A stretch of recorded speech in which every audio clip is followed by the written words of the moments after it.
नमस्कार। एक बार मैं आप सभी का इस ट्रेनिंग प्रोग्राम में स्वागत करता हूं।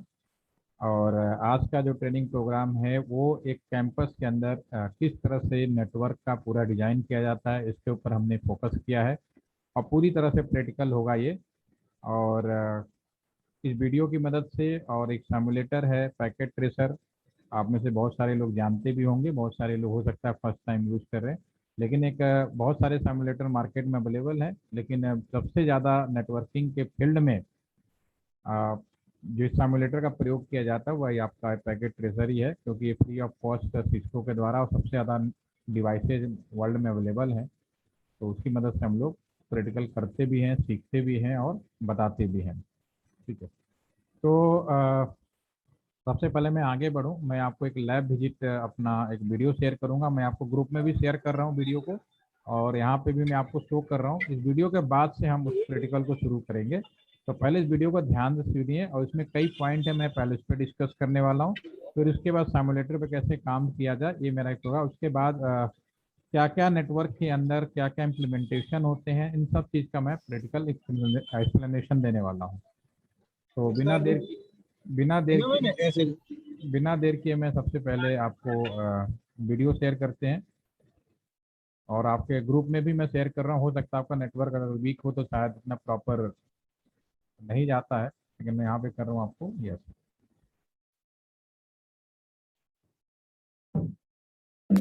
You created a business. Now, तो ध्यान से सुनिएगा, क्योंकि इसमें बहुत छोटी छोटी चीज़ें मैं बताएं। ये हमारे लैन सर्वर जो एलटीसी का है उसके ऊपर हमने पूरा इस पर डिस्कशन दिया है। जब ये कंप्लीट हो जाए तो फिर हम इस पर आगे बढ़ेंगे। और अगर आपका नेटवर्क डाउन है तो मैंने ग्रुप में भी लिंक शेयर किया, आप वहाँ से भी डायरेक्ट देख सकते हैं। ये हमारा रियल एलटीसी का लाइव सर्वर रूम है, जहाँ से एलटीसी को इंटरनेट दिया जाता है। इसका पहले हम डायग्राम देखेंगे। इस डायग्राम में जैसे एलटीसी है, एलटीसी में सभी को इंटरनेट देने के लिए 100 Mbps कनेक्टिविटी जो हमारा, क्योंकि ये बीएसएनएल का पार्ट है तो हमने बीएसएनएल जेएमटीटी गाजियाबाद से 100 Mbps का स्पीड लिया हुआ है। ऑप्टिकल फाइबर माध्यम ही एक पॉसिबल था जो 100 Mbps स्पीड दे सकता। तो ये जो केबल है कस्टमर एज राउटर हमारा यहाँ पे लगा हुआ है, जो यहाँ पे किसी हमारे सर्वर रूम में जब भी हम देखेंगे।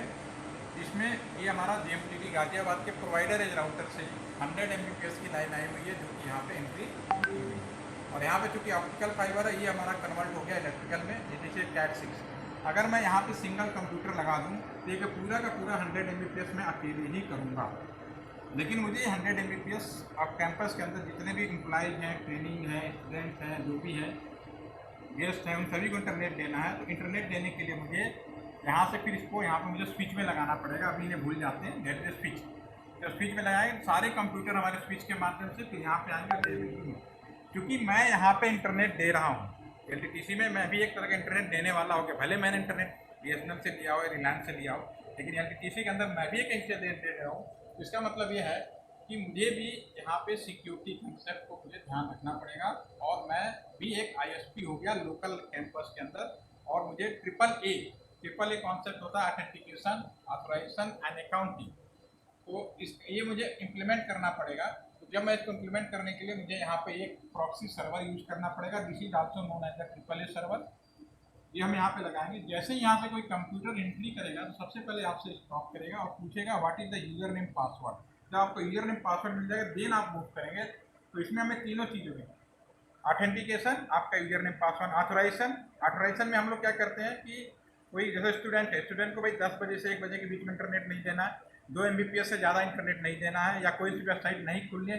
ये सारे चीज़ें हम यहाँ पे इम्प्लीमेंट कर सकते हैं। दिस इज ऑथराइजेशन, आपकी कैटेगरी कौन सा है। कल को आप चले जाओ बाहर, कल को मुझसे पूछा जाए कि भाई फला आईपी एड्रेस से या फला IMI नंबर से कोई इंटरनेट हुआ तो उसका हिसाब किताब बताओ, दिस इज अकाउंट। ये तीनों चीज़ें हमारी यहाँ पे रिकॉर्ड में होती है जब तक हम लोग रखना चाहें। तो इसके बाद क्योंकि ये जो केबल है हमारे पास, ये जो लैन केबल्स हैं, इस लैन केबल इसका ड्रॉबैक, एक तो पहली बात अगर कैट 6 है तो 100 Mbps का स्पीड देगा। दूसरा इसका जो मैक्सिमम लेंथ है, मैक्सिमम ये 90 मीटर तक ही काम करता है। तो यहाँ से मेरा हॉस्टल है या कोई अलग बिल्डिंग है जो 90 मीटर से ज़्यादा दूरी पे है, तो ये सीधा केबल नहीं जा सकता। तो इसके लिए फिर मुझे मीडिया कन्वर्टर इस्तेमाल करेंगे। यहाँ पे हम एक मीडिया कन्वर्टर यूज करेंगे जो ऑप्टिकल फाइबर में कन्वर्ट हो जाएगा। ऑप्टिकल फाइबर में कन्वर्ट होने के बाद ये आपने जैसा मीडिया कन्वर्टर यूज किया उस हिसाब से ऑप्टिकल फाइबर की लेंथ होगी। ये 1 किलोमीटर भी हो सकता है, 100 किलोमीटर भी पॉसिबल है आज की डेट में। यानी 100 किलोमीटर वहाँ पर फिर अगर मीडिया कन्वर्टर यूज करेंगे, फिर अगेन इस तरह का स्विच लगाएंगे और फिर कंप्यूटर कनेक्ट कर सकते हैं। ये भी कंप्यूटर वाईफाई जो भी कनेक्ट होगा यहाँ से रिटर्न बैक आएगा 100 किलोमीटर दूर का भी, वो भी घूमते फिरते आकर राउटर इसी पोर्ट में आ गया। तो वो जो 100 किलोमीटर दूर का भी है वो भी एक लाइन का एक पार्ट है। उसे आज के जो बुक्स में लिखा है कि लाइन मतलब with in 1 kilometre with in building, that is the wrong concept in the today scenario. आज के नाले में राउटर का जो एक पोर्ट है पूरे एक लाइन को रिप्रेजेंट करता है। इसी राउटर से अगर हम यहीं पर दूसरा पोर्ट लगा लें तो दूसरा लाइन होगा, भले एक ही जगह दोनों कंप्यूटर हो तो 2 डिफरेंट लाइन सेम राउटर से यूज कर रहे हैं, लेकिन 2 डिफरेंट पोर्ट यूज कर लिया तो जैसे डिफरेंट आपका लाइन हो गया तो फिर वाइन कहलाएगा। और इसको हम लोग रियल में हम देखेंगे। रियल में ये हमारे पास जो राउटर्स हैं ये कस्टमरेज राउटर्स हैं, इसकी कीमत करीब 27 लाख रुपीज़ है। एक हमारा ये राउटर है अभी आपका आइडियल मोड में, इसमें दूसरा हमारा ये वर्किंग मोड में जिसपे एलटीसी के पूरा इंटरनेट दिया जा रहा है। इस राउटर में भी आप देखेंगे इसमें 2 चीज़ें लगी हुई हैं, 2 पावर सप्लाई लगी हुई है, 2 पावर सप्लाई लगी हुई इसकी। इसका रियल हम यहाँ देखते हैं, ये हमारा ऑप्टिकल फाइबर है जैसा कि डायग्राम में हमने आपको दिखाया। 100 Mbps का स्पीड यहाँ तक आया, इसमें अंदर आया। अब क्योंकि हार्ड केबल है डायरेक्ट हम मशीन के अंदर नहीं कर सकते तो हमने सॉफ्ट केबल यूज किए। ये 6 फाइबर का केबल आएगा हमारे पास में, ये हमारे पास 6 फाइबर का केबल्स है। इसमें से हमने 4 फाइबर किए ट्रांसरिसीव। और ये जिस पोर्ट में लगाते हैं ये हमारा जो कनेक्टर है वो भी हमने देखा था, that is the square connector. तो जिस पोर्ट में लगाएंगे और ये यहाँ पे जो लगा एलसी लगा हुआ लूसेंट वाला, ये भी स्क्वायर होता है लेकिन छोटा साइज में होता है। तो ट्रांसरिसीव ये ऑप्टिकल कन्वर्ट होकर फिर इलेक्ट्रिकल में कन्वर्ट हो गए। इसी पेयर के अंदर, इसी केबल के अंदर ट्रांसरिसीव दोनों का यूनिट होते हैं, तो 2 आ गए और 2 यहाँ पे हमने लगा दिया। आप देख रहे हैं कि हर चीज़ अल्टरनेट है, 2 इनकमिंग हो गया, 2 आउटगोइंग भी हो गई। एक खराब हो जाए दूसरा काम कर सके, या दोनों पेयर को हम चाहे तो एक साथ यूज कर सकते हैं 50-50 लोड बांट के। ये हमारा इन हो गया। फिर यहाँ पे हमारा जो केबल निकलेगा ये हमारा मेन केबल हो गया। अगर मैं यहाँ पे कंप्यूटर लगा दूँ तो 100 Mbps जो भी आया वो मैं अकेले करूँगा, लेकिन वो मुझे 100 Mbps अकेले नहीं करना, पूरे कस्टमर को बांटना है। तो फिर मैं इसको यहाँ पे ले जाऊँगा, ये हमारा ले जाते हुए स्विच में ले जाना पड़ेगा। ये हमारा केबल पीछे से होते हुए ये हमारा जो स्विच है, अब डायरेक्ट हमने स्विच में नहीं लगाया क्योंकि हमने देखा स्विच में लगा देंगे तो प्रॉब्लम, बीच में प्रॉक्सी सर्वर।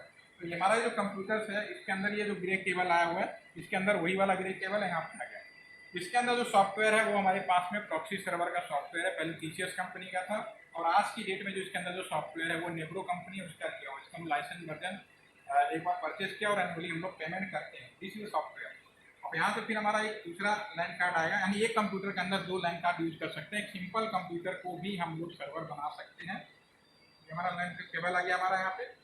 अब यहाँ पे ये भी एक मेन केबल, अगर मैं यहाँ पे कंप्यूटर लगाऊंगा तो ये computer first stop user name password. अगर मैं डायरेक्ट ग्रे वाला यूज करता तो there is no any barrier, आप कोई भी बिना रोके निकल जाता है। लेकिन अब मैं इसको यहाँ पे स्विच में लगाऊँ, क्योंकि स्विच में अगर कोई वी लाइन कॉन्सेप्ट नहीं है, वी लाइन हमने नहीं बनाया है, तो आप कहीं भी ट्यूबर लगा दिए, देयर इज नो प्रॉब्लम। तो हमारे पास ये लैब है बैक साइड में, पूरे लैब का यहाँ केबल आया है। उसकी हमारे यहाँ पे जो ब्लैक वाली केबल है उससे फिर स्विच में आया और इस स्विच से फिर मेरे यहाँ पे चला गया। तो ये कनेक्टिविटी हो गई। दूसरी चीज़, यहाँ पे जो हमारा हॉस्टल है वो यहाँ से मोर देन 90 मीटर है। तो मोर देन 90 मीटर है, इसका मतलब है कि मुझे मीडिया कन्वर्टर यूज करना पड़ेगा। तो हमारा दोबारा से आया ट्रांसरिसीव ऑप्टिकल फाइबर में कन्वर्ट होगा। इस मीडिया कन्वर्टर के ऊपर डिपेंड करेगा कि ये मेरा जो ऑप्टिकल फाइबर है कितनी दूरी तक सपोर्ट करता है। May be 10 kilometre, may be 1 kilometre, may be 100 kilometre. 100 kilometre दूर बाद फिर यही मीडिया कन्वर्टर होगा, यही केबल इनपुट होगा, ऐसी बार आएगा, स्विच लगाएंगे और स्विच से सारे कंप्यूटर या वाईफाई जो भी डिवाइस जोड़ना जोड़ देंगे। तो वो भी घूम फिर के इसी पोर्ट में आएगा। सारा जो भी है घूम फिर के यहाँ आएगा, यहाँ स्विच में आएगा, स्विच से फिर हमारा राउटर के पोर्ट तक जाएगा। तो राउटर के पोर्ट सब all are the same single part. ये हमारे डिफरेंट हमारे ये आपके मीडिया कन्वर्टर हैं, इनके डिजाइन पे मत जाइए, ये आपका नया है थोड़ा पुराना है, लेकिन ऑल आर का सेम, सबका सेम काम है। तो लॉन्ग डिस्टेंस कम्युनिकेशन करना तो मुझे ऑप्टिकल फाइबर इस्तेमाल करना पड़ेगा। इसके अलावा नेटवर्क के अंदर आप ये डायग्राम को फिर से देखें, इसके अलावा यहाँ पे एक नेटवर्क में DHCP लगा हुआ है, एप्लीकेशन सॉफ्टवेयर भी लगे हुए हैं। तो नेटवर्क में जब भी कोई कंप्यूटर, मोबाइल, लैपटॉप हम कनेक्ट करते हैं तो ऑटोमेटिक IP एड्रेस उसको दिया जाता है। कौन IP एड्रेस देता है? ये बहुत इंपॉर्टेंट है। तो कौन आपको आईपी एड्रेस देने वाला जो सर्वर होता है उसको हम लोग डीएचसीपी सर्वर बोलते हैं। डीएचसीपी का काम राउटर को भी द्वारा करा सकते हैं या इसका सॉफ्टवेयर बना के, और यहाँ पे एक एप्लीकेशन सर्वर है जो हमारा एलटीपीसी की जो वेबसाइट है इस सर्वर के अंदर इनबिल्ट है। तो ये तीनों का हमारा यहाँ पे सॉफ्टवेयर पड़ा हुआ है। हमारा ये जो 20 वाला पीसी है ये हमारा डीएचसीपी सर्वर है, जो भी नेटवर्क में आता है सबसे पहले उसको आईपी देता है। ये हमारा जो लास्ट वाला है हमारा ये एप्लीकेशन सर्वर है, इस पे हमारा इंटरनेट और एलटीपीसी का सारा जो काम करते हैं।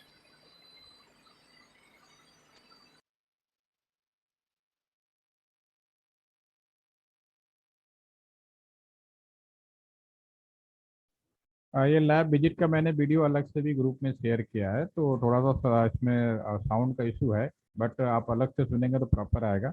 बेसिकली मैंने इसमें आपको ये दिखाने की कोशिश की है कि अगर आप ये सेम चीज़ आप अपने कॉलेज में भी इम्प्लीमेंट करेंगे, बहुत सारे आपके कॉलेज में जो होंगे जो पूरे कैंपस के अंदर इंटरनेट दे रहे होंगे, जैसे सुमित सर है जहाँ पे इन्होंने काम किया है, तो वहाँ पे भी इन्होंने एक राउटर लगाया होगा, स्विच लगाया होगा, वेरियस एक्सेस पॉइंट या जो भी आपका रिपीटर या जनरेटर है वो यूज किया होगा।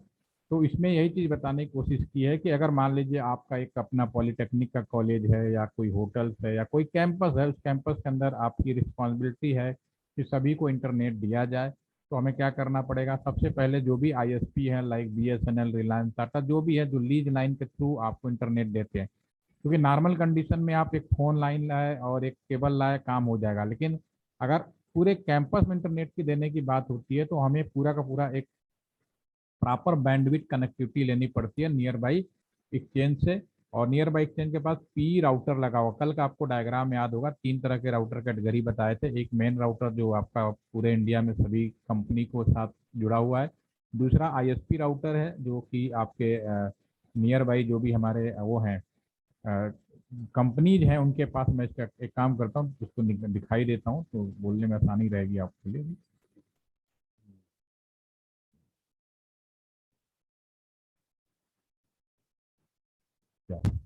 ये है, कल हम इसकी बात कर रहा हूँ मैं। अभी इसमें जो हमने बनाया उसके अंदर क्या किया है कि यही चीज़ आपके सामने है। इसमें एक तो मेन राउटर है, दूसरा ये आपका कॉलेज, ये सपोज करो ये आपका कॉलेज कैंपस में अगर आपको पूरी व्यवस्था करनी है तो जो भी आईएसपी होगा जिसके पास पी राउटर है उसके पास हम एप्लीकेशन देंगे। उससे दो चीज़ें कंफर्म करनी होती है, एक तो हम कितने स्पीड का इंटरनेट लेंगे, नंबर 1।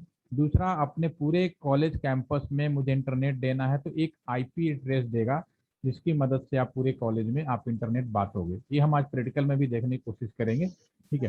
तो अभी फिलहाल अभी यहाँ पे जैसे हम, मेरा जो राउटर था कस्टमर एज राउटर, वो कस्टमर एज राउटर आपके मेन एंट्री पे लगेगा, जैसा कि अभी मैं वीडियो में दिखा रहा था। वहाँ से ये यहाँ तक तो ऑप्टिकल फाइबर आता है, लेकिन यहाँ लोकल में हम जो अरेंजमेंट कर रहे हैं वो लैन केबल के माध्यम से बात करते हैं। अभी लैन केबल के बारे में हम बात करेंगे। दिस इज लैन केबल, और ये जो लैन केबल है इसको फिर हम स्विच में लगाते हैं, फिर कंप्यूटर्स में लगाते हैं। अगर दूरी बढ़ा दी हो तो यहाँ मीडिया कन्वर्टर की मदद से दूरी बढ़ा सकते हैं। तो पूरे कैंपस में router, then we distribution help of the switches and wifi, इसकी मदद से हम लोग पूरा बांटते हैं, ठीक है।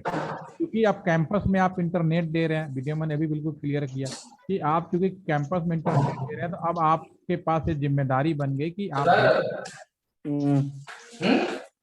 तो क्या काम मोबाइल चला अरे उधर का रिक्वेस्ट है प्लीज म्यूट करके रखिए, और तो मुझे भी डिस्टर्ब नहीं होगा और साथ में जो लोग सुन रहे हैं उनको भी डिस्टर्ब नहीं होगा। एनीवे चलिए, मैं अभी बात कर रहा था कि अगर मुझे कैंपस में पूरा इंटरनेट देना है तो मुझे एक लीज लाइन लेनी पड़ेगी कंसर्न आईएसपी के थ्रू, और सेकंड उसके बाद राउटर आपको लगाना पड़ेगा और एक आईपी एड्रेस लेना पड़ेगा। आईपी एड्रेस के बारे में हम बात कभी और करेंगे, मैं प्रैक्टिकल शुरू करूंगा। और इंटरनली डिस्ट्रीब्यूट करना है तो मुझे स्विचेज लगानी पड़ेगी, वाईफाई लगानी पड़ेगी और लैन केबल की मदद लेनी पड़ेगी। लैन केबल बहुत इंपॉर्टेंट केबल होता है, लेकिन लैन केबल का एक ड्रॉबैक आपने वीडियो में मैंने एक चीज़ बताई कि ड्रॉबैक है कि वो अभी तक जो भी लैन केबल हो, चाहे कैट 5 हो, कैट 6 हो, कैट 7, इवन कैट 8 भी आ गया, प्रैक्टिकली ये 90 मीटर तक अप्लीकेबल होता है। लेकिन कैंपस हो सकता है कि 90 मीटर से बड़ा हो, जैसे एलटीटीसी काफ़ी बड़ा कैंपस है, एक लोकेशन कहीं होती है कहीं और होती है, पूरा 80 एकड़ में लंबा फैला हुआ है।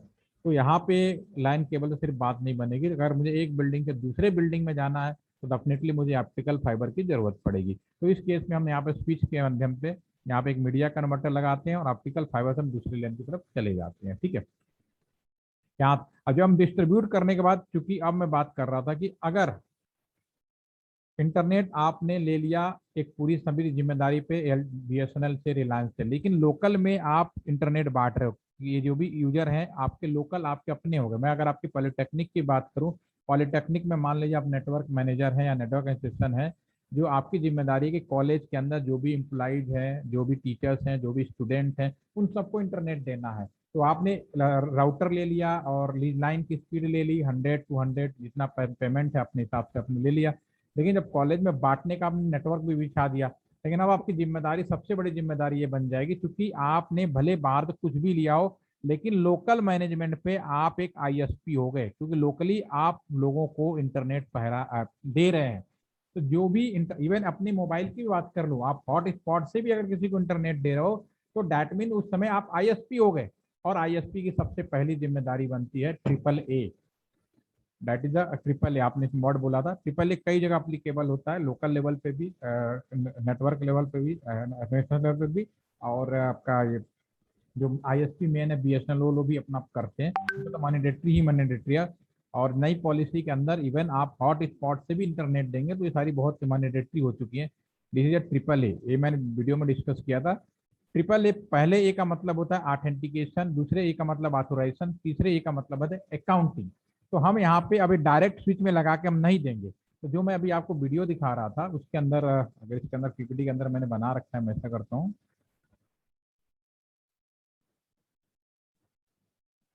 एक दूसरा उसमें जो वीडियो का, उसी के वीडियो में यहाँ पे ले आता हूँ आपके सामने।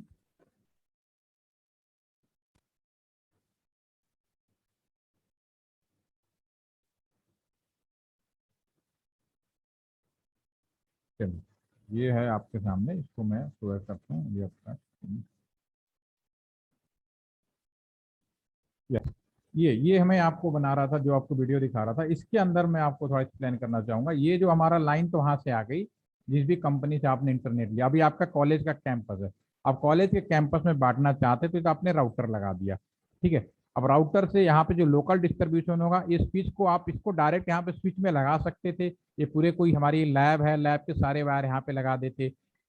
हमारा फर्स्ट सेकंड फ्लोर पे भी एक अलग लैब है, मोबाइल लैब है, उसके भी सारे कंप्यूटर में जोड़ के स्विच में लगा देता। ठीक है, तो फाइनली ये यहाँ से यहाँ तक आ जाता है।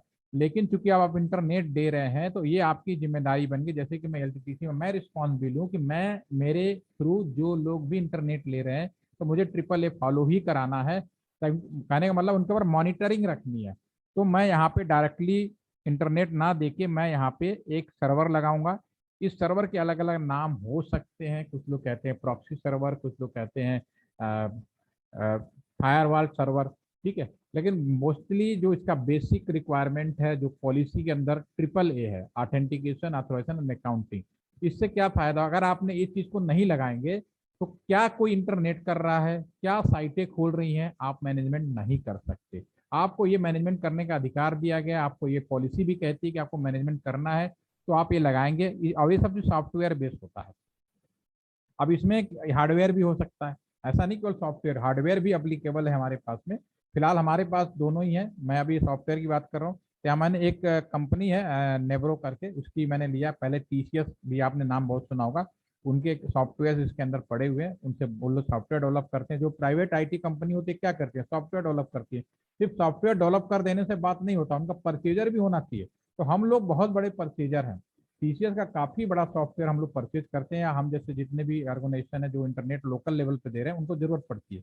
तो यहाँ पे हमने सॉफ्टवेयर फर्स्ट टाइम खरीदा, इसके अंदर डाला, और एनुअली लाइसेंस फीस भी पे करते हैं। तो ऐसा आप अपने कॉलेज में भी आपके हो सकता है, और हो सकता है कि नहीं है, तो आप ऐसा इंप्लीमेंट करेंगे। और यहाँ पे जो भी मान लीजिए कोई भी कस्टमर है, अगर कोई भी आपका यूजर है वो करेगा तो सबसे पहले आएगा। अब वो डायरेक्ट ऊपर नहीं जाएगा। अगर आपके कॉलेज में अगर आपने वाईफाई का सेटअप बना रखा है तो जिन लोगों के पास होगा तो मेरी बात तुरंत समझ में आएगी उनको, कि जैसे ही आप कहीं किसी बिल्डिंग में जाते हैं या किसी कॉलेज कैंपस में जाते हैं तो वाईफाई के सिग्नल आपके पास आ गए।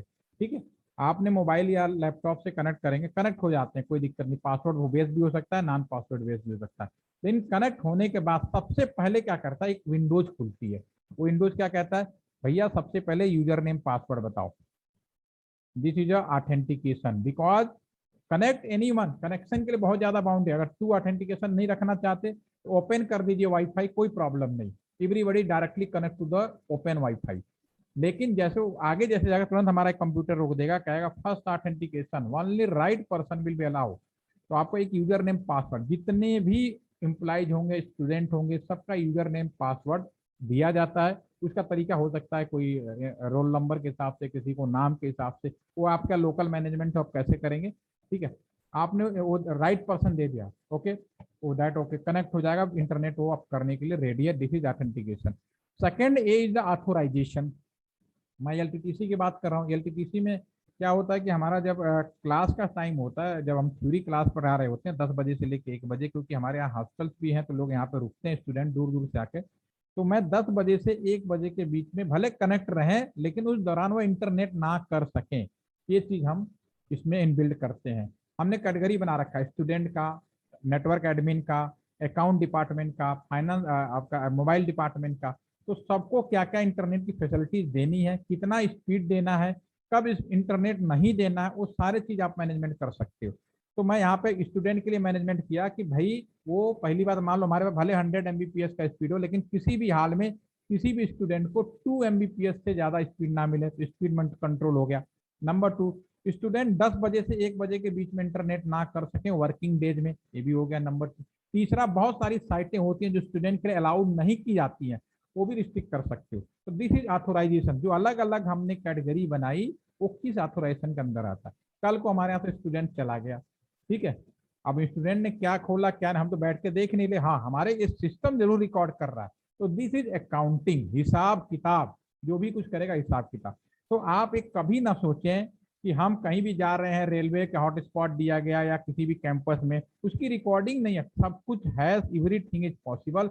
हाँ, लोग अवेयर नहीं है इस चीज को प्रॉपर, बहुत सारे लोग लगा जरूर दिया, बांट दिया, यूज कर रहे हैं, लेकिन इसको इम्प्लीमेंट प्रॉपर तरीके से बहुत सारे लोग क्या कहते हैं, नॉलेज की कमी होने की वजह से इम्प्लीमेंट नहीं कर पाते।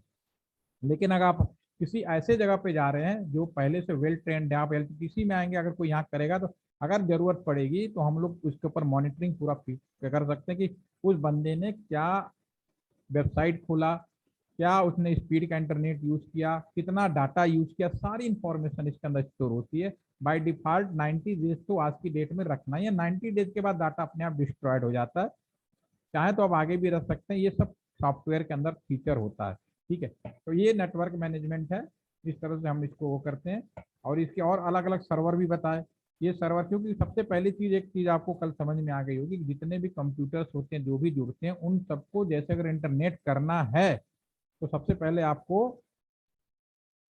आप आईपी एड्रेस की जरूरत पड़ेगी। तो ऑटोमेटिक आईपी देने वाला जो व्यवस्था होती है डीएचसीपी होती है, कैसे करते हैं हम इसकी बात करेंगे। और बीएसएनएल की जो साइट है उसको एप्लीकेशन सर्वर बहुत तरह के हो सकते हैं, एप्लीकेशन मतलब कोई वेबसाइट हो सकती है, कोई एफटीपी हो सकता है, और भी हो सकता है। एग्जाम हमने सर्वर बना रखा है कि लोगों को एग्जाम कराना है तो सर्वर इज नथिंग। अगर हम आपसे पूछें सर्वर क्या है, तो एक वैसे आप लोग सर्वर के बारे में क्या बताते हैं, अगर कोई बच्चों से पूछते हैं तो व्हाट इज द सर्वर, मैं भी जानना चाहूँ, मेरे प्रैक्टिकल हिसाब से बताऊंगा, आप अपने हिसाब से बताएंगे कोई, एनीवन, कि what is the server, server किसको कहते हैं बेसिकली। यहाँ पे हमने कई सर्वर लिख दिए, एप्लीकेशन सर्वर लिख दिए, डॉटसीपी सर्वर कर दी, प्रॉक्सी सर्वर कर दी। तो what is the meaning of the server, server किसको एक्सप्लेन करेंगे, एनीवन प्लीज। सुमित सर हैं, यस सर, आपने इस चीज को मैनेज किया होगा सर, आप मुझे बता रहे थे कि आप पहले थे तो आपने इस तरह का काम तो वहाँ किया होगा, यस पहले बताइए सर। सर्वर सर, सर्वर एक कंप्यूटर होता है, बिल्कुल, एक मशीन होता है जिसकी कैपेसिटी अलग और वर्क स्टेशन से थोड़ी अलग होती है, थोड़ी ज्यादा होती है, और वो एक सेंट्रलाइज लोकेशन पे रखा जाता है, सारे सिस्टम्स उससे कनेक्ट रहते हैं, वहां पे हम अपनी डेटा फाइल्स को रखते हैं जिससे कि लोग एक्सेस कर सके। ठीक है, रिसोर्सेज की शेयरिंग हम सर्वर के थ्रू करा सकते हैं। हाँ ठीक है। आप ये आप देखो सर, मैं ये चीज आपने बिल्कुल सही, सर्वर का फीचर क्या होता है आपने बता दिया, सर्वर एक पावरफुल कंप्यूटर होगा, ठीक है, इसको सर्वर सेंट्रलाइज रिस्पॉन्स कर देगा सर, रिक्वेस्ट को रिस्पॉन्स करेगा। और इजी मैनर में सर, आपकी बात मुझे समझ में आ रही है। मैं जब भी कोई चीज पूछता हूँ तो मैं मानता हूँ मुझे नहीं आता, उस हिसाब से पूछता हूँ। आपका आंसर बिल्कुल ठीक है, इसमें कोई इशू, सर्वर क्या करता है, किस का रिस्पॉन्स कर रहा है, तो एक जनरल कोई ऐसा आंसर है? अगर अगर देखो, मैं अगर एक बात बोलूं सुमित सर कि चलो मेरे पास एक नॉर्मल कंप्यूटर है जिसकी एफिशिएंसी, आपके पास दो कंप्यूटर है, एक सर्वर बनाने के लिए एक नॉर्मल कंप्यूटर है। नॉर्मल जो कंप्यूटर है उसकी एफिशिएंसी सर्वर वाले कंप्यूटर की तुलना में ज्यादा है। वो सर्वर कंप्यूटर की तुलना में हर कुछ चीज ज्यादा कर सकता है, फिर भी हम उसको सर्वर नहीं बनाते, ऐसा क्यों? सर नहीं सर, नॉर्मल कंप्यूटर को भी हम सर्वर बना सकते हैं। बिल्कुल बना सकते हैं, बिल्कुल, ऐसा फिर भी कुछ हम नहीं। इसको अवॉइड करते एक, हैं। एक, एक, एक कंप्यूटर ही एक सिंपल मशीन ही आपका क्लाइंट भी हो सकती है और सर्वर भी हो सकती है। जैसा कि बच्चे लोग करते हैं जब अपनी वेबसाइट का डेवलपमेंट करते हैं, तो वो अपाचे सर्वर ये सब इंस्टॉल कर लेते हैं और अपने ही आईडीई से रिक्वेस्ट जनरेट करके सर्वर उसको एग्जीक्यूट करता है। तो ऐसा नहीं है, बट मेरा ये कहने का मतलब है कि सर्वर में कैटेगरी डिपेंड करती है आपको उससे कितना वर्क लेना है। ठीक है सर, आपकी बात मान गए हम, मैंने मना भी नहीं कर रहा है, लेकिन मैं और जितने एक्चुअली क्या है कि क्यों, अगर नॉर्मल, आपने बिल्कुल सही बोला कि नॉर्मल कंप्यूटर को भी हम सर्वर बनाते हैं और कर सकते हैं, कोई डाउट नहीं। फिर भी अगर जैसे आपका कॉलेज कैंपस है या मेरा ऑर्गेनाइजेशन है, हम नॉर्मल कंप्यूटर को सर्वर कंप्यूटर बनाने से अवॉइड करते हैं, कोई ना कोई खास बात तो होगी, कोई ना कोई ऐसा पॉइंट होगा, क्या लगता है? सर नो, तो कोई नहीं होता, कौन सर? आप अनम्यूट हुए प्लीज। कैपेबिलिटी के हिसाब से हो सकता है सर, ऐसा तो नहीं नहीं मुझे नहीं लगता, क्योंकि नहीं नहीं, सर्वर से हम बताएंगे। Server is a safety manager purpose, actually. Yes Neetu ma'am बोलिए। तो सेफ्टी पर्पस की वजह से, मतलब अच्छा, सेफ, उतनी सेफ्टी तो नहीं रहती, एक सिंपल नहीं नहीं, सेफ्टी तो एक अलग चीज है। सिक्योरिटी, आई मीन टू से सिक्योरिटी पर्पस। ठीक है, कोई बात नहीं। चलिए हम पहले अपनी बात बताएंगे, क्योंकि हम लोग तो प्रैक्टिकल काम करते हैं, तो हम पहले, हम तो यही चीज पकड़ते हैं कि अगर हम नॉर्मल, हमारे दिमाग में क्या आता है, देखो मैं अगर टीचर होता तो शायद कॉपी लिखने, प्रोफेसर लिखने में बहुत अच्छा होता, बहुत सारी चीजें हो जाती, लेकिन फील्ड जाता है तो फिर सोचते कि, क्योंकि हम लोग जुगाड़ काम बहुत करते हैं, हर काम जुगाड़, मान लो मेरे पास कंप्यूटर खराब हो गया तो मैं सर्वर कंप्यूटर किसको बनाता हूँ, नॉर्मल को बना देता हूँ, लेकिन नॉर्मल को बनाया तो फिर मुझे महसूस हुआ कि यार ये तो कंप्यूटर जल्दी मर जाएगा, क्यों मर जाएगा, वो मैं बताता हूँ एक। सर उसमें हाँ, server actually 24 our into 365 days उसकी यस यस एक्टिविटी यस रहती है। यस यस यस, अब आप पॉइंट सही पकड़े हो सर, मैं अभी अभी बताता हूँ सारी चीज, ठीक है? तो टाइम बचेगा सर, मुझे मौका दीजिए।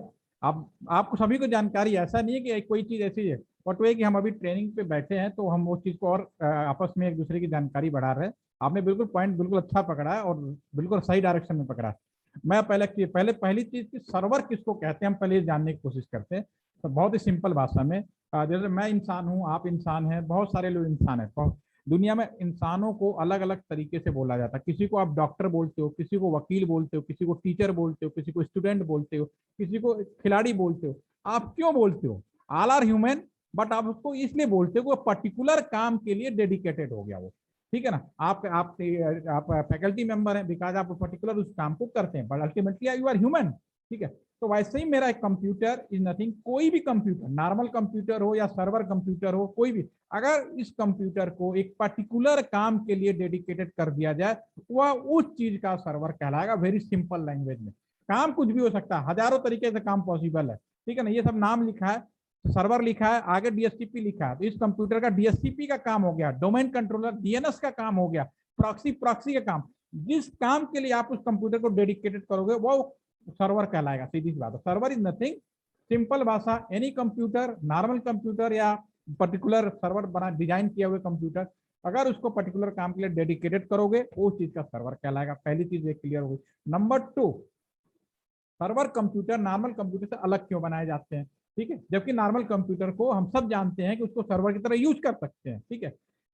जैसे घर में आजकल आप बल्ब खरीद के लाते हैं या ट्यूबलाइट कुछ भी खरीद के लाते हैं, एलईडी बल्ब गए मार्केट में खरीदने और घर पे आए, तो जैसा आप खरीदते हैं तो उस पर लिखा होता है, क्या लिखा होता है कि भैया ये 6 महीना चलेगा और ये 6 महीने के बाद इसका लाइसेंस वो खत्म हो जाएगा, लाइफ खत्म हो जाएगी।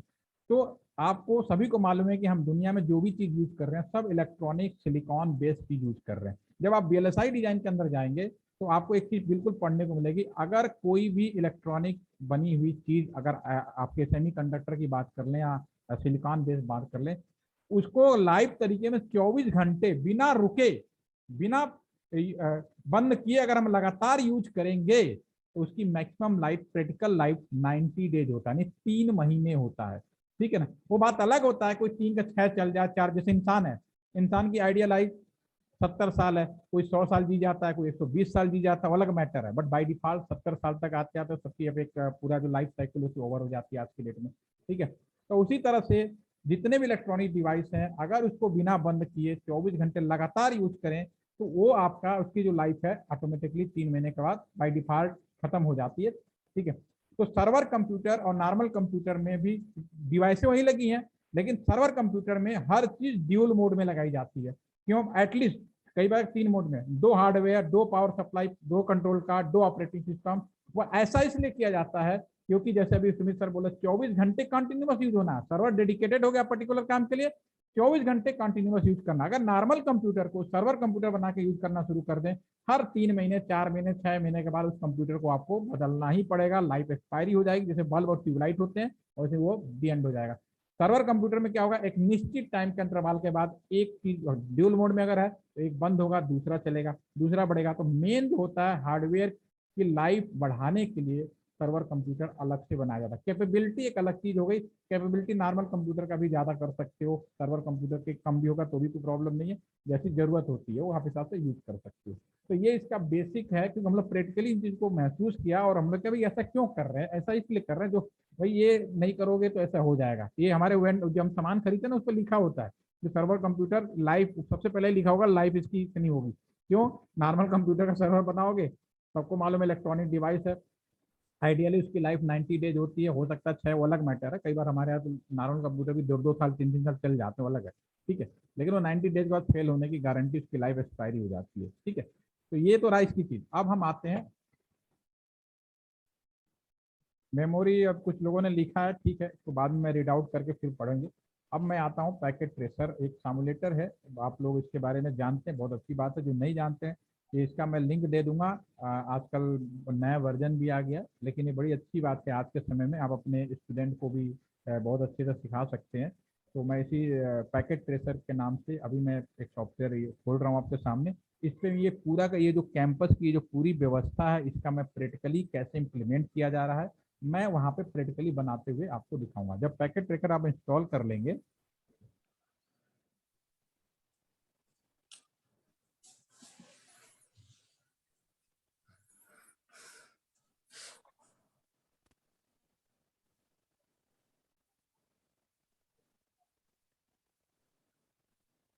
ये है आपके सामने, ये पैकेट ट्रेसर जब इंस्टॉल कर लेते हैं, इस पे कितने लोगों ने काम किया थोड़ा मैसेज कर देंगे तो मैं उस हिसाब से बताऊंगा ना। मेरे को तो ये जानना पर जरूरी होता है, अगर सामने किसी को नहीं मालूम है तो फिर मैं उस हिसाब से बताऊं, थोड़ी बहुत जानकारी है तो मैं फिर उस हिसाब से बताऊं, depend on the batch.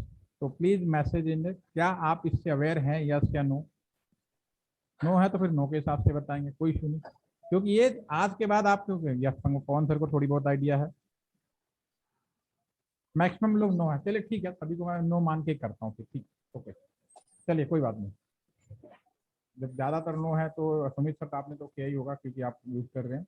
No no no, okay, thank you, कोई बात नहीं। तो मैं उस हिसाब से करता हूँ, जिन्हें जानकारी है उन्हें थोड़ा और एक एड ऑन हो जाएगा, ठीक है। ये एक पैकेट ट्रेसर है, सॉफ्टवेयर है, सिंपली आप ये सिस्को कंपनी में अपने प्रोडक्ट को बेचने के लिए।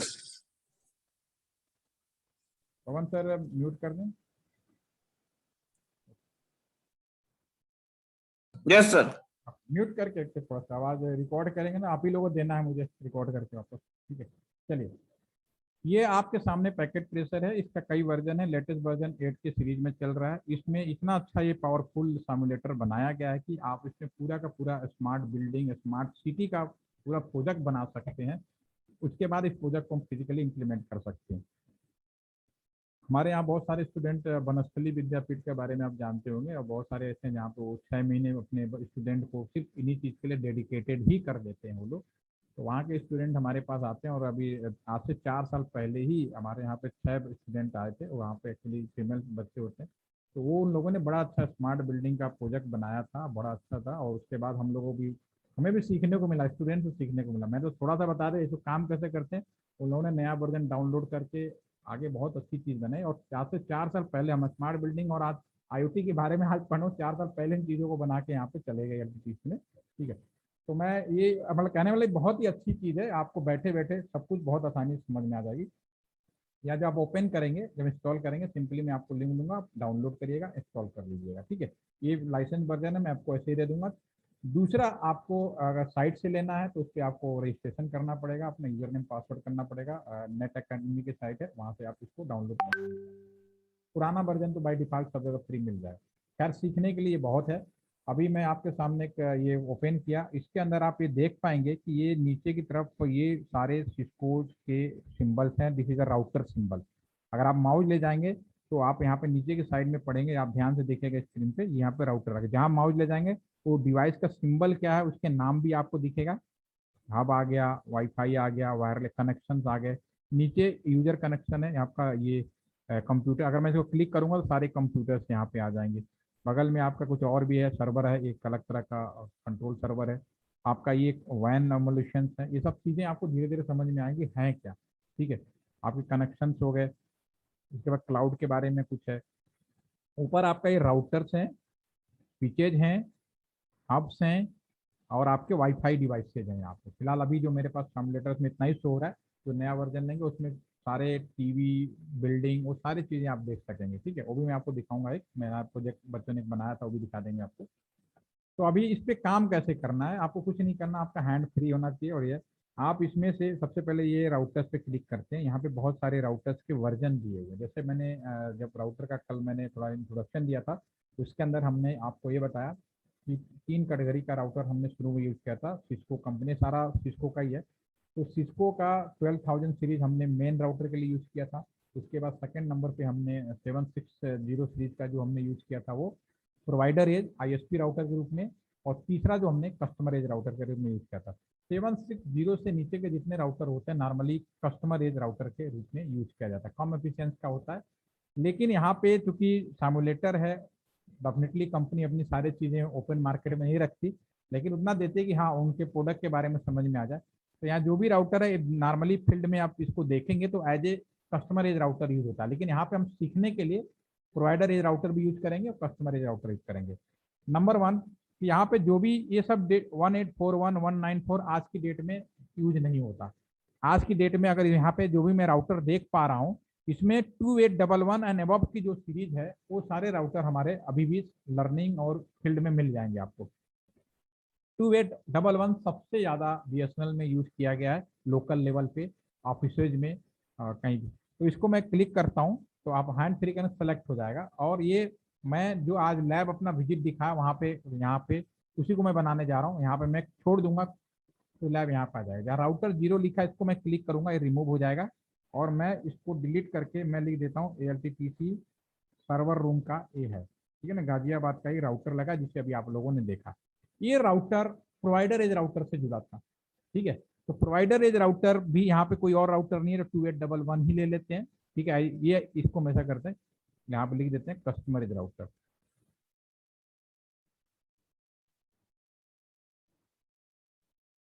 इसको हम आगे लिख देते हैं कस्टमर एज CE राउटर, ताकि आपको कोई कंफ्यूजन न रहे, ठीक है। इस राउटर में हमने आपको बोला गाजियाबाद जो भी ISP है वहां से हमने लिया हुआ है लीज लाइन पे P राउटर से। तो मैं यहाँ पे एक P राउटर ले लेता हूँ, 2811 को ही as a P router use कर लेते हैं यहाँ पे लर्निंग पॉइंट ऑफ व्यू से। ये हमारा ISP कह सकते हो या P कह सकते हो या PE राउटर कह सकते हो। ये BSNL से मान लो यहाँ पे, क्योंकि LTTC the part of the BSNL, तो यहाँ BSNL का है, ठीक है। BSNL से लिया हुआ है राउटर हो गया, ठीक है। अब ये 2 राउटर्स हो गए। अब कैंपस के अंदर अगर मुझे एक्सपेंशन करना है, लोगों को इंटरनेट देना है, तो स्विचेस की जरूरत पड़ेगी। तो नंबर यहाँ पे जो सेकंड नंबर है स्विच है, क्लिक कर लीजिए। यहाँ पे बहुत सारे स्विचेज हैं आपके। और पहले नंबर का जो स्विच है अपने आप में, अभी ये जो सिमुलेटर है इनमें खासियत ये है, जो सिमुलेटर आप यूज करेंगे, जो पहले नंबर का जो डिवाइस होगी ऑलमोस्ट वो कंप्लीट पैकेज होगा। कंप्लीट पैकेज का मतलब है जैसे मॉडम हम खरीदे तो मॉडम में कोई कॉन्फ़िगरेशन ना करना पड़े। एक हो गया कि मॉडम आपने लाए, अपने हिसाब से कॉन्फ़िगरेशन करना पड़े, तो अभी आप उस चीज़ पे नहीं जाए।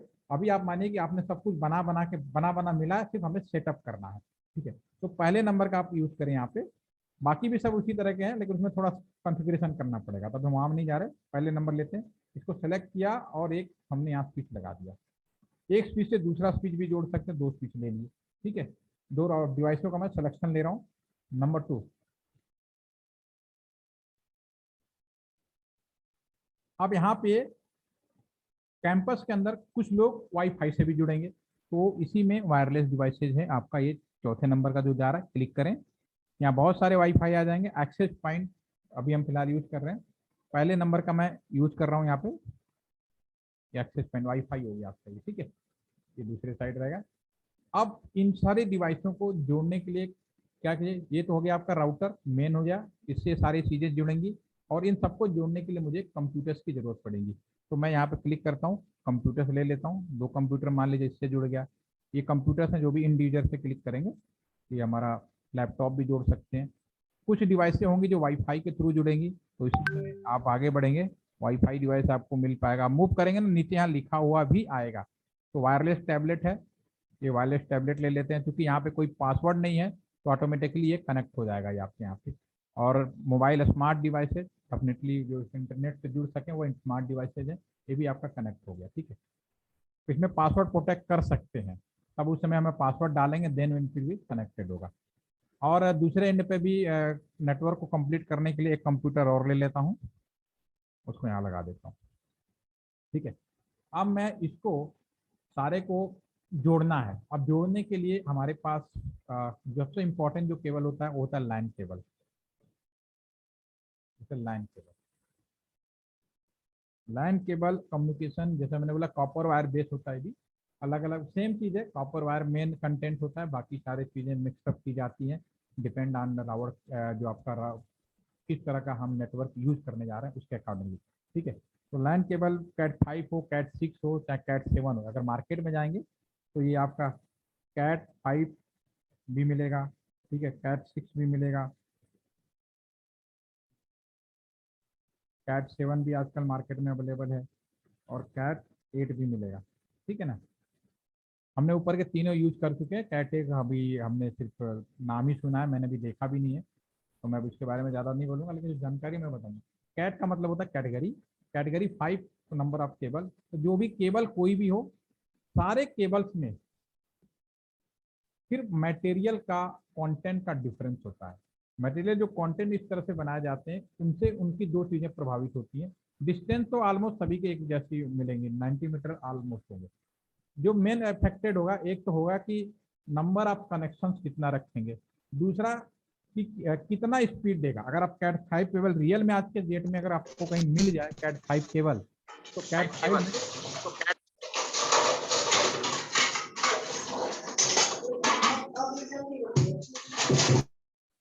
अगर आपको कैट 5 केबल कहीं मिल जाए, तो आप कैट 5 केबल में इसकी जो लेंथ होगी सबकी 90 मीटर। आप एक चीज मैं लिख देता हूँ, लाइन केबल चाहे कोई भी हो, प्रैक्टिकल लेंथ, थ्योरी लेंथ कुछ भी हो, बुक में आइडियल लेंथ कुछ भी लिखा हो, लेकिन फील्ड में हम 90 मीटर से ऊपर इसका यूज नहीं करते, तो दिस इज अ 90 मीटर। और कोई भी केबल हो कैट 5 है, तो मटेरियल की वजह से इनका जो बैंडविड्थ है वो इफेक्टिव होता है। तो प्रैक्टिकल जो स्पीड कैट 5 की है वो आपकी 10 Mbps की है प्रैक्टिकल लेंथ, और कैट 6 की है 100 Mbps, और कैट 7 की है अराउंड 300 Mbps, जो प्रैक्टिकली हम लोगों ने यहाँ पे यूज किया हुआ है, मैं वही लिख रहा हूँ। और कैट 8 है, इसमें अभी जो बोला गया है कि 1 Gbps तक आपको मिल जाएगा, या 1000 Mbps जो मुझे बताया गया है। जब मैं यूज करूँगा तो मैं बात करूँगा इसके बारे में। फिलहाल अभी जो इंफॉर्मेशन है उसके बाद से मैंने लास्ट वाली लाइन लिखी। बाकी तीनों हम यूज करते हैं, जितनी दूरी पे हम लोग यूज कर रहे हैं, मैंने वो लेंथ यहाँ पे लिख दी है। स्पीड लेंथ 90 मीटर चाहे कोई भी केबल हो, और ये डिफरेंस क्यों होता है, सिर्फ मटेरियल के कंटेंट की वजह से। अलाव जो कॉपर अलाव होते हैं, कॉपर के साथ कुछ और मिलाया जाता है, ठीक है।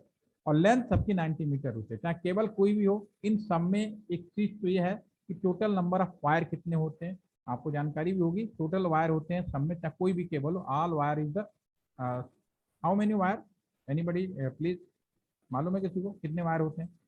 लाइन केबल आप लोगों ने देखा है, यूज तो किया होगा ना सभी ने। मैसेज करते रहेंगे, थोड़ा सा रिस्पॉन्स मिल जाता कि देखा यस या नो। लाइन केबल के बारे में, लाइन केबल मैं आपको ऐसा करता हूँ,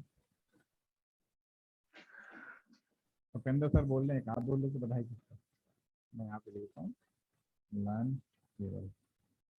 देखने में अगर आपको हाथ में दे देना तो आप बिल्कुल पहचान नहीं पाएंगे कि कौन सा केबल CAT5 है। ये सारे लैन केबल है जो आपके स्क्रीन पे भी दिखाई दे रहा है। तो ये it is not easily identify कि which cable is the CAT5 CAT6, क्योंकि cable look wise, number of wire सब एक जैसे होते हैं। ठीक है, तो ये केबल में से जो मटेरियल होता है उसकी वजह से डिफरेंट होते हैं। ठीक है, नाम सर उपेंद्र साहब ने STP UTP नाम दे दिया, जो भी है। ठीक है, ये अभी सिंपल मैं एक जो बेसिक आइडिया मैं वो बता रहा हूँ। इसमें जो भी केबल है look wise all are the same. ठीक है, इस सब में वायर की जो संख्या होती है, आर पवन सर ने बिल्कुल सही बोला, टोटल जो वायर अगर आज के समय खरीदने जाएंगे तो इसमें 8 वायर मिलेंगे। ठीक है ना। LAN cable is a copper base है सर। अभी जितने भी इंटरनेट यूज हो रहे हैं सारे कॉपर बेस यूज हो रहे हैं। ठीक है सर, फाइबर बेस अभी आपके कंप्यूटर में ऑप्टिकल फाइबर का कोई पोर्ट नहीं है। आने वाले समय में जब आपको स्पीड की जरूरत होगी तो ऑप्टिकल फाइबर का भी पोर्ट होना आने वाले समय में। जैसे शुरू में जब हमारे पास इंटरनेट नहीं था तो हमारे कंप्यूटर के अंदर किसी भी तरह का NIC कार्ड नहीं होता था। पहले फोन वाला कार्ड आया था, फिर उसके बाद NIC कार्ड आया, और अब जो नया जमाना है उसमें फाइबर पोर्ट लाएंगे। फिलहाल अभी फाइबर पोर्ट हमारे मैंने अभी तक कोई ऐसा कंप्यूटर नहीं देखा है यहाँ पे जिसमें कि फाइबर अभी लगाने का प्रोविजन किया गया है। ठीक है, तो जब आएगा तो हम बात करेंगे इसकी। अभी फिलहाल जो है हम उसकी बात करते हैं। ये जितने भी केबल हैं इसमें 8 वायर होते हैं।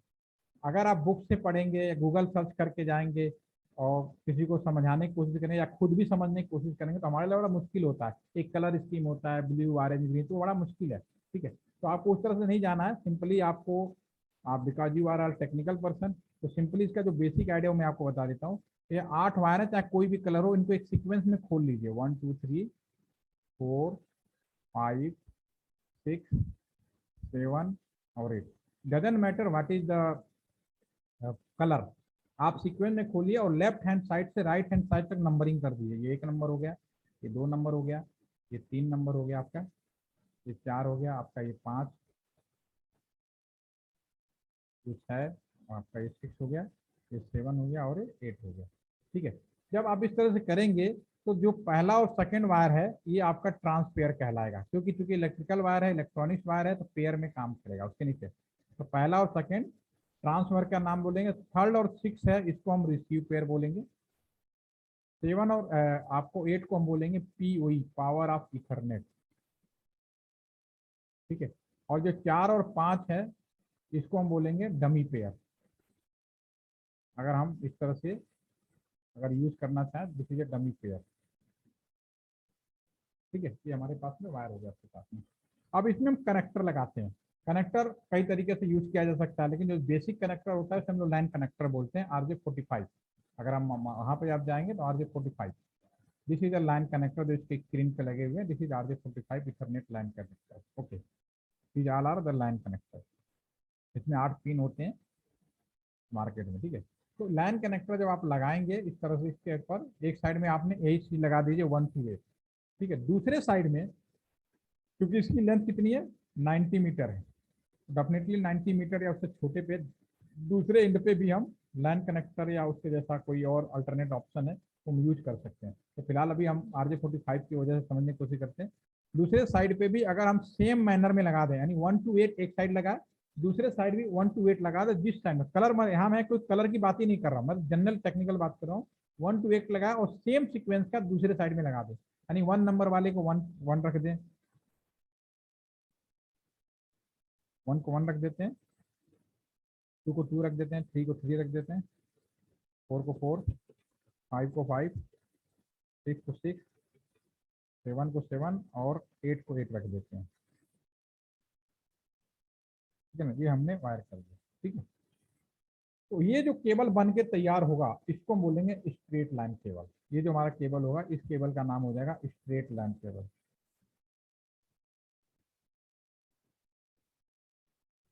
This is straight line cable.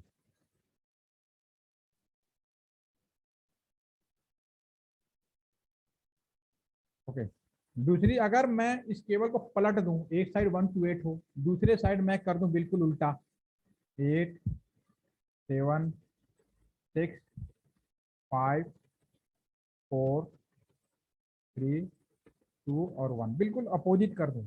अन्य में जो उधर लगा था उसके बिल्कुल अपोजिट में मैं इसको उसी तरह से वो डिजाइन कर दूं। इस केस में जो आपका केबल बनेगा वो आपका बन जाएगा, इसको बोलेंगे रोल ओवर। ठीक है, console called is the BGA cable.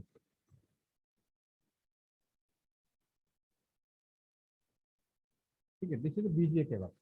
BGA cable तो सभी लोग जानते होंगे। कनेक्टर में मत जाइए, देखिए रॉल ओवर का मतलब है कि दोनों side RJ45 connector. Console cable का मतलब केबल वही है, ये जो केबल में कोई चेंजेस नहीं है। केबल आपका वही होता है, कनेक्टर बदल देने से नाम बदल दिया गया। रॉल ओवर दोनों side RJ45, arrangement one side 1 to 8, another side 8 to 1। Okay, तो और कंसोल में एक साइड आपका, एक काम करते हैं इसको भी दिखा देते हैं आपको। यहाँ पे अगर मैं यहाँ पे लिखूँ कंसोल, एक साइड आपका तो वही होगा, RJ45 टाइप का होगा कनेक्टर। ये देखिए, आप देख पा रहे हैं, ये जनरल है। एक साइड तो आपका वही होगा RJ45, लेकिन दूसरे साइड का जो कनेक्टर होगा वो मेल फीमेल आपका RS232 टाइप 2 वाला कनेक्टर बोलते हैं इसको, हो जाता है। और बीजीए केबल में दोनों साइड आपका ए साइड का कनेक्टर होगा। बीजीए केबल कहाँ यूज करते हैं? हम यूज करते हैं अपने कंप्यूटर से मॉनिटर को जोड़ने के लिए, हम अपने प्रोजेक्टर को। तो ये जो केबल है, जो मैं सेकंड नंबर का जो केबल मैंने लिखा है, ये जो बीजीए केबल, इस केबल का use, this cable is not use for communication, this cable is use for, again I repeat, इस केबल का कम्युनिकेशन के लिए यूज नहीं किया जाता। इस केबल का प्रयोग डिस्प्ले पर्पज के लिए, कॉन्फ़िगरेशन पर्पज के लिए, लॉगिन पर्पज के लिए यूज किया जाता है। ठीक है ना। अगर मुझे सीपीयू एक मॉनिटर को जोड़ना है, तो हम जो भी कंप्यूटर में काम कर रहे हैं मेरे मॉनिटर पर दिखाई दे, बीजीए केबल की वजह से दिखाई देगा। ठीक है। तीसरा होगा आपका जो नेक्स्ट केबल हो सकता है, आपका ट्रांस और रिसीव इंटरचेंज कर दें, यानी कि यहाँ पे हम 3 नंबर दे दें दूसरे साइड में, दिस इज 3 नंबर, और यहाँ पे 6 नंबर, और यहाँ पे 1 नंबर, 4 5 को ज्यों का त्यों रहने दें, और उसके बाद आपका 7 और 8, नहीं 1 के बाद 2 आएगा, पहले 2 आएगा फिर 7 और 8 आएगा। ठीक है, कहने का मतलब केवल ट्रांस और रिसीव को इंटरचेंज कर दें तो हमारे पास जो तीसरे नंबर का केबल बनेगा वो बनेगा cross over LAN cable. This is a cross over LAN cable. Cable एक ही होता है, सिर्फ उनके वायरिंग की उसकी वजह से चेंज होके किए जाते हैं। कनेक्शन का जो पेयर होता है इससे इंटरचेंज करने की वजह से किया जाता है। ठीक है। अब ये बीच वाले केबल के बारे में तो मैंने बता दिया यूज कहाँ पे होता है। अब हमारे कम्युनिकेशन की बात हो जाए तो कम्युनिकेशन में स्ट्रेट केबल कहाँ पे यूज होगा, क्रॉस ओवर केबल कहाँ यूज होगा, वो हम आपको बता देते हैं।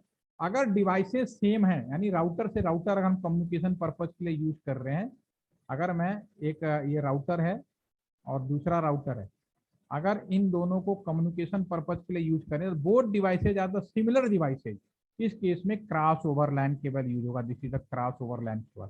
अगर डिवाइसेज डिफरेंट हो जाए, एक तरफ राउटर हो जाए, दूसरे साइड में अगर स्विच हो जाए, तो ये आपका डिफरेंट, इस केस में आपका स्ट्रेट लाइन केबल होगा। तो अब हम जब केबल लेंगे, जब अभी हम सिमुलेटर के अंदर जो हमने डिवाइसेस सेलेक्ट किया इन्हें जोड़ना है, तो कम्युनिकेशन के लिए लाइन केबल सबसे परफेक्ट केबल होता है, वही उसी के पीछे हम आगे पीछे काम करते हैं, राइट। ठीक है। तो अब हमें कम्युनिकेशन के लिए स्ट्रेट केबल और लाइन केबल की जरूरत, क्रॉस ओवर केबल की जरूरत पड़ेगी। तो ये बात आपको समझ में आ गई कि अगर हम डिवाइसेस सेम है तो मुझे क्रॉस ओवर केबल यूज करना है, डिवाइसेस डिफरेंट है तो स्ट्रेट केबल यूज करना है। कई बार एक बड़ा इंपॉर्टेंट क्वेश्चन भी पूछा जाता है कि अगर राउटर से कंप्यूटर जोड़ना हो कम्युनिकेशन पर्पज के लिए, नॉट लॉगिन या डिस्प्ले पर्पज, इस केस में ये इंपॉर्टेंट क्वेश्चन है, हम लोग बड़ा पूछते हैं कभी कभी जब किसी की जॉब वैकेंसी आती है या उस तरह का इंटरव्यू दिया जाता है, तो कहता है ना नेटवर्किंग में काम किया, तो हम कहते हैं अच्छा ठीक है, राउटर को और कंप्यूटर को जोड़ने के लिए मुझे किस तरह का केबल की जरूरत पड़ती है। ठीक है, तो डेफिनेटली ये जो केबल्स होती है बोथ, तो आपका क्या आंसर होना चाहिए, ये आपके पास जो तीनों केबल, इस केबल का छोड़ दीजिए, इन दोनों केबल में से कौन सा केबल यूज करेंगे? अभी तक जितनी हम लोगों ने जानकारी ली है उसके हिसाब से क्या लगता है? राउटर का मैंने एक नाम और बताया था, ये इंपॉर्टेंट सवाल है इसलिए पूछा जाता है। Router is also known as the mini super computer. तो computer to computer both straight line yes straight line के नहीं, अब मैंने आप मेरी बात फिर से नहीं, router is also known as the mini super computer. Yes Ashish sir, again आप मेरी बात पकड़े कि नहीं, ये इंपॉर्टेंट क्वेश्चन इसलिए है क्योंकि राउटर भी तो कंप्यूटर ही है ऑलरेडी। मैंने अगर आपको मैंने जब राउटर के बारे में शुरुआत किया तो मैंने राउटर का एक और नाम बताया था, मिनी सुपर कंप्यूटर। रंग रूप में मत जाइए, वो ऑटोमेटिकली वो कंप्यूटर से बड़ी चीज है और दोनों सेम डिवाइस है। This is the same device. तो इंपॉर्टेंट क्वेश्चन है हमारे नेटवर्क के फील्ड में, एक क्रॉस ओवर लाइन केबल की जरूरत होगी। Same device is the cross over cable. Okay, तो हम आते हैं, पहले केबलिंग करते, फिर इसके बाद फर्दर हम बात करेंगे। हमारा जो पैकेट ट्रेसर है, ठीक है। अब इसमें हमें केबल जोड़ने की बात है। अब मैं यहाँ पे कम्युनिकेशन पर्पज के लिए बात कर रहा हूँ। देखिए बीच में हम यहाँ से यहाँ कहीं भी चले जाएं, जब हम यहाँ बांटेंगे तो सबसे पहले अभी इस पोर्ट के अंदर या तो फाइबर कन्वर्ट करने वाली चीज हो, अदरवाइज आपको पहले यहाँ पे केबल लगानी पड़ेगी। जैसा कि मैं आपको वीडियो विजिट मेरा दोबारा आप देखना आज, कि फाइबर आया फिर हमने लैन केबल लगाया है, तो वहाँ मीडिया कन्वर्टर यूज किया है, ठीक है। तो यहाँ से यहाँ तक ये बाय डिफॉल्ट जो वर्किंग प्रिंसिपल होता है वो क्रॉस ओवर और लाइन केबल के ऊपर ही काम करेगा। Both are the same device, क्योंकि यहाँ साम्युलेटर है तो यहाँ तो ज्यादा कहते हैं ना भीड़ लगाने की जरूरत नहीं है। सिंपली कनेक्शन, ये कनेक्शन जो इलेक्ट्रिसिटी जैसा सिंबल है इसको क्लिक करें। पहला ऑटोमेटिक कुछ नहीं करना, मैं यहाँ पे सीखना है। दूसरा कंसोल केबल के बारे में अभी बात करेंगे। यहाँ नीचे जो है माउस ले जाएंगे तो नीचे केबल कौन सा है उसका भी स्पेसिफिकेशन आएगा। Third is the copper straight, copper cross over, fibre, phone, सब नीचे लिखा हुआ आ रहा है आपको, ठीक है। तो अभी मैं यहाँ पे इस कंप्यूटर, इस राउटर से इस राउटर को जोड़ रहे हैं। Both are the similar device cross over. मैंने क्रॉस ओवर केबल पे क्लिक किया, राउटर पे क्लिक किया। राउटर पे 4 पोर्ट हैं। ये जो फास्ट इथरनेट पोर्ट होता है वो इंटरनेट पोर्ट के लिए होता है। फास्ट इथरनेट कौन सा होता है, जो हम कंप्यूटर लैपटॉप में लगाते हैं जहाँ पे लैन केबल उस तरह का लुक लाइक होता है। तो इसमें आप 0x0 पे लगा दीजिए, या दोनों में से कहीं भी लगा सकते हैं। फिलहाल मैं 0x0 पे लगा रहा हूँ, दूसरे साइड भी 0 पर। फील्ड में जब हम लोग काम करते हैं तो इस चीज का हमेशा ध्यान रखते हैं कि जो इनपुट अगर इधर हमने 1 नंबर पे लगाया, दूसरे एंड पे भी हम 1 नंबर पर, क्योंकि यहाँ का इंजीनियर भी दूसरे सिरे के लिए भी इंजीनियर है। मान लो आप कॉलेज में अपने कैंपस में लिया तो दूसरे वाले को भी बताना पड़ेगा कि भाई ये आपको रिकॉर्ड भी 1 नंबर पे लगाया, तो दूसरे वाला भी जो, क्योंकि जो आपको इंटरनेट दे रहा है आपसे पूछता है कि कौन से नंबर पे पोर्ट पे केबल लगा, ठीक है। तो ये आपकी कनेक्टिविटी होगी क्रॉस ओवर। राउटर से switch, same device, state cable, एक पोर्ट ऑलरेडी यूज हो चुका, एक ही पोर्ट बचा, इसको लिया मैंने यहाँ लगा दिया। राउटर स्विच से switch, both are the same device, cross over cable. Switch में बहुत सारे पोर्ट होते हैं, स्विच में आप किसी भी जगह पे केबल लगा सकते हो अगर आपने उसमें कोई वीलैन कॉन्सेप्ट यूज नहीं किया। एक वीलैन की क्लास मुझे लेनी है, लास्ट में करेंगे लेने के लिए। अभी मैं 02 पे लगाता हूँ, इधर भी मैं 02 पे लगा देता हूँ, राइट। और कंप्यूटर को जोड़ना है, कहीं भी उठाइए, स्विच में आप कहीं भी केबल लगाइए, कोई बाउंडेशन नहीं। कंप्यूटर में आपका फास्ट इथरनेट पोर्ट हो गया, मैंने यहाँ लगा दिया, ये आपका होगा दैट कनेक्टिविटी। तो इसको हम लैपटॉप में लगा दीजिए। इस स्विच से दूसरे आपका वाईफाई दैट कनेक्टेड जोड़ दिए। ये आपका पूरा कनेक्शन कॉलेज कैंपस के अंदर आप इस तरह से कनेक्टेड कैंपस बनाएंगे। दिस इज अ कैंपस, तो this is the connection portion. इस तरह से आप इसको कनेक्ट करते हैं, राइट, ठीक है। कोई कंफ्यूजन तो नहीं हो रहा आपको? ये सिंपली आप लोग भी जब दूंगा तो आप लोग प्रैक्टिकली करेंगे और बता देंगे। तो नहीं, इधर भी आवाज आ रही है। हेलो, आवाज नहीं आ रही है? नहीं है। हेलो भावना मैम, भावना मैम मेरी आवाज आ रही है? हेलो चुप, भावना मैम ध्यान कहीं और। सर आ रही है, you continue. Okay okay, now this is the जो आपका ये हमारा जो दूसरा राउटर, अब ये कंप्यूटर अगर हम इन्हें कम्युनिकेशन पर्पज के लिए जोड़ें तो अभी मैंने डिस्कस किया ये दोनों क्रॉस ओवर केबल जुड़ेगा आपका सीधा सीधा, ऑलरेडी मैं एक्सप्लेन कर चुका हूँ, जोड़ दिए, ठीक है। अब आपके सामने हमने एक छोटा सा नेटवर्क बनाया है अपने कॉलेज कैंपस में इंटरनेट देने के लिए। दूसरे सर्विस प्रोवाइडर से राउटर की मदद से हमने यहाँ पे जोड़ दिया, एक नेटवर्क आपके सामने तैयार हो गया। नंबर 2, अब मैं आपसे सवाल पूछूं कि अगर अभी तक जो हमने एक्सप्लेनेशन किया इसमें कुल कितने लाइन है लोकल एरिया नेटवर्क, जो मैंने अभी हम लोग प्रैक्टिकली बात किया था, how many number of line, line कितने हैं? राउटर का एक पोर्ट एक लाइन को रिप्रेजेंट करता है। ये हमने आपके सर्वर विजिट में भी ये बात बोली थी और अभी भी बोल रहा हूँ कि तो यहाँ पे राउटर का एक port, this is the 1 line. ये प्रैक्टिकल में हम इसको लाइन बोल रहे हैं, लेकिन जब बुक्स में लिखने की बारी आती है तो कहते हैं नेटवर्क 1, ये पहला नेटवर्क हो गया। ये एक दूसरा नेटवर्क हो गया, दिस इज द लाइन 2। अगर ये केबल यहाँ से लेकर यहाँ तक डायरेक्ट जुड़ गया है, कोई ब्रेक नहीं हुआ है, तो ये अपने आप में एक लाइन कहलाएगा। जैसे अगर ब्रेक होता तो एक अलग लाइन हो जाता है, एक अलग। This is the network number 3। तो जब हमें लिखने और पढ़ने की बात आएगी तो हम इसको नेटवर्क बोलेंगे। There are 3 network in this project. Okay, अब 3 नेटवर्क हैं तो 3 नेटवर्क आईडी की जरूरत पड़ेगी। तो मैं इसकी एक नेटवर्क आईडी, क्योंकि आईपी एड्रेस ऑलरेडी हम लोग एक्सप्लेन कर चुके हैं, तो नेटवर्क आईडी से ही इस पूरे कैंपस के अंदर डिसाइड होगा कि किसको क्या क्या आईपी दिया जाना है। तो मैं अभी प्रैक्टिकली मान लेता हूं इसका जो नेटवर्क आईडी है,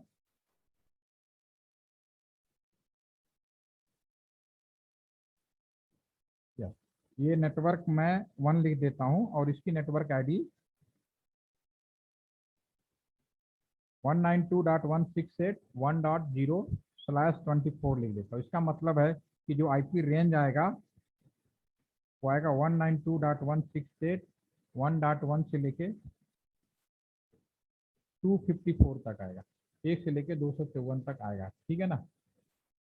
जैसा ये आईपी आप निकाल, सेम आपका जो नेटवर्क आईडी इधर हमने एक्शन किया वो इधर नहीं होना चाहिए। इसका नेटवर्क आईडी कुछ और ले लेते हैं। अभी हम लोग लर्निंग पॉइंट ऑफ व्यू के हिसाब से लिख रहे हैं। तो यहाँ पे एक 192.168.2.0 ले लेता हूँ, /24 कर लेते हैं।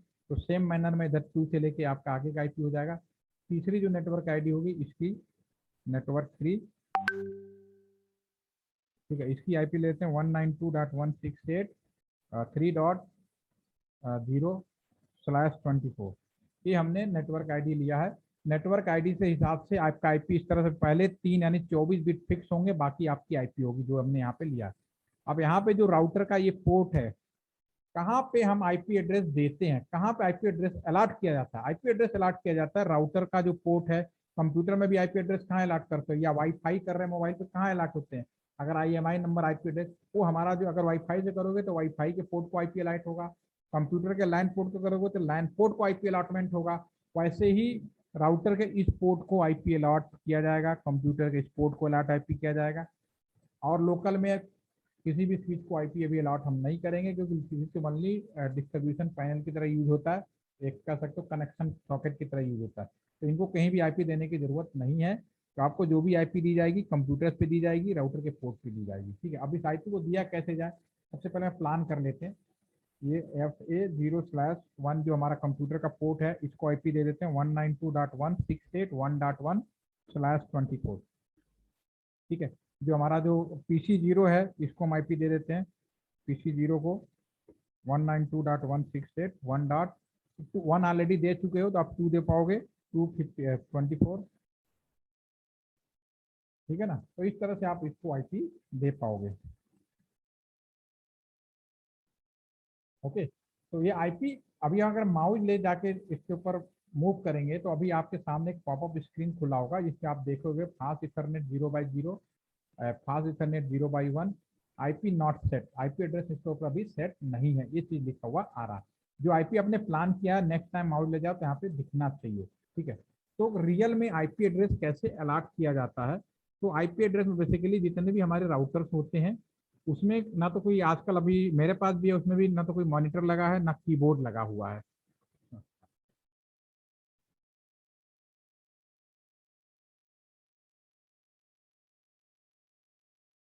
तो रियल में जो राउटर्स होते हैं उस पर किसी तरह का माउस या कीबोर्ड नहीं होता।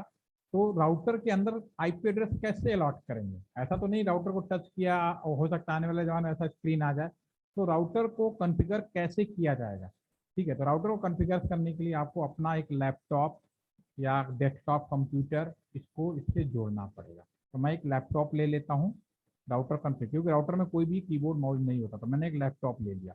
इस लैपटॉप से मुझे इस राउटर को कॉन्फ़िगर करना है। ठीक है, तो इसको जोड़ा कैसे जाए।